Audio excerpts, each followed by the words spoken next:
देश में anti paper leak कानून यानी पब्लिक एग्जामिनेशन एक्ट 2024 लागू हो गया है और केंद्र ने शुक्रवार आधी रात इसका नोटिफिकेशन जारी किया। यह कानून भर्ती परीक्षाओं में नकल और अन्य गड़बड़ियां रोकने के लिए लाया गया है। इस कानून के तहत पेपर लीक करने या आंसर शीट के साथ छेड़छाड़ करने पर कम से कम 3 साल की जेल की सजा होगी। इसे 10 लाख रुपए तक के जुर्माने के साथ 5 साल तक बढ़ाया जा सकता है। परीक्षा संचालन के लिए नियुक्त सर्विस प्रोवाइडर अगर दोषी होता है तो उसे 5 से 10 साल तक की जेल हो सकती है, 1 करोड़ रुपए का जुर्माना होगा। सर्विस प्रोवाइडर अवैध गतिविधियों में शामिल है तो उससे परीक्षा की लागत वसूली जाएगी। नीट और यूजीसी नेट जैसी परीक्षाओं में गड़बड़ियों के बीच ये कानून लाने का फैसला बड़ा कदम माना जा रहा है। इससे पहले केंद्र सरकार और जांच एजेंसियों के साथ परीक्षाओं में गड़बड़ी से जुड़े अपराधों से निपटने के लिए अलग से कोई ठोस कानून नहीं था। तो ये रातों रात ये कानून जो है इस तरह से आया है, केंद्र सरकार का नोटिफिकेशन, वो हम आपको दिखाएंगे कि नोटिफिकेशन में क्या बातें कही गई हैं, लेकिन बहुत ही कड़ा कानून बनाया गया है नीट परीक्षा को लेकर। राष्ट्रपति ने 12 फरवरी को कानून को मंजूरी दी थी। पब्लिक एग्जामिनेशन एक्ट इसी साल 6 फरवरी को लोकसभा और 9 फरवरी को राज्यसभा से पारित हुआ था। राष्ट्रपति द्रौपदी मुर्मू ने 12 फरवरी को बिल को मंजूरी देकर इसे कानून में बदल दिया। इस कानून में संघ लोक सेवा आयोग यानी यूपीएससी, कर्मचारी चयन आयोग एसएससी, रेलवे भर्ती बोर्ड आरआरबी, बैंकिंग कार्मिक चयन संस्थान IBPS and national testing agency NTA की परीक्षाएं शामिल होंगी। केंद्र के सभी मंत्रालयों विभागों की भर्ती परीक्षाएं भी इस कानून के दायरे में होंगी। इसके तहत सभी अपराध संज्ञेय और गैर जमानती होंगे।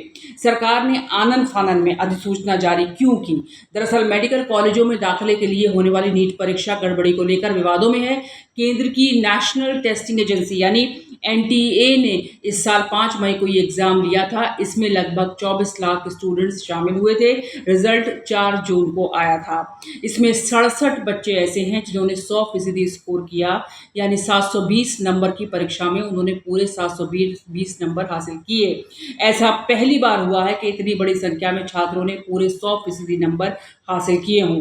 साल 2023 में सिर्फ 2 छात्रों को 100% नंबर आए थे। तो ये बताना बेहद आपको ज़रूरी है कि ये जब कानून लाया जाएगा या अमली जामा इसको पहनाया जा रहा है तो इसमें अब आगे क्या होने वाला है। क्या ये गड़बड़ियाँ, पेपर लीक, ये तमाम जो चीज़ें हैं वो ख़त्म हो जाएंगी? क्या महानिदेशक को हटाने से बहुत कुछ बदलेगा? ये देखने वाली बात होगी। थोड़ा सा इंतज़ार करना होगा, लेकिन बच्चे ज़रूर आक्रोश में हैं, गुस्से में हैं इस पूरी घटना को लेकर। तो इन सब के बाद पता चला कि 1563 स्टूडेंट्स को ग्रेस मार्क्स दिए गए थे। फिर परीक्षा का पेपर लीक होने का भी खुलासा हुआ। मामला सुप्रीम कोर्ट पहुंचा, जिसके बाद केंद्र ने ग्रेस मार्क्स वाले 1563 स्टूडेंट्स के स्कोर कार्ड रद्द कर दिए। 23 जून को दोबारा उनकी परीक्षा लेने की बात कही। नीट में गड़बड़ी और री एग्जाम की मांग को लेकर सुप्रीम कोर्ट में अब तक 5 याचिकाएं दाखिल हुई हैं। सुप्रीम कोर्ट इन सभी याचिकाओं पर 8 जुलाई को सुनवाई करेगा। हालांकि कोर्ट ने एग्जाम को रद्द करने और 6 जुलाई से होने वाली काउंसलिंग पर रोक लगाने की मांग खारिज कर दी है। नीट और यूजीसी नेट में कथित अनियमितताओं को लेकर बड़े विवाद के बीच सरकार ने राष्ट्रीय परीक्षण एजेंसी यानी एनटीए के प्रमुख को बदल दिया है। एनटीए के महानिदेशक रहे सुबोध कुमार सिंह की जगह अब जो अधिकारी होंगे वो हैं Pradeep Singh Kharola. NEET paper leak को लेकर विपक्ष की ओर से लगातार सरकार पर सवाल खड़े किए जा रहे थे। वहीं पूरे देश में छात्रों का प्रदर्शन भी जारी है। इसको देखते हुए सरकार ने ये बड़ा फैसला लिया है। एनटीए के महानिदेशक को हटा दिया गया है।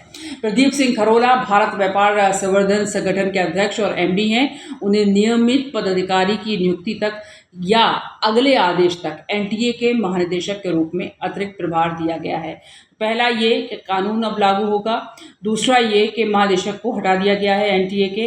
क्या इससे बदलेगा, क्या तस्वीर होगी आगे जाकर, ये देखना बहुत ही अहम होगा।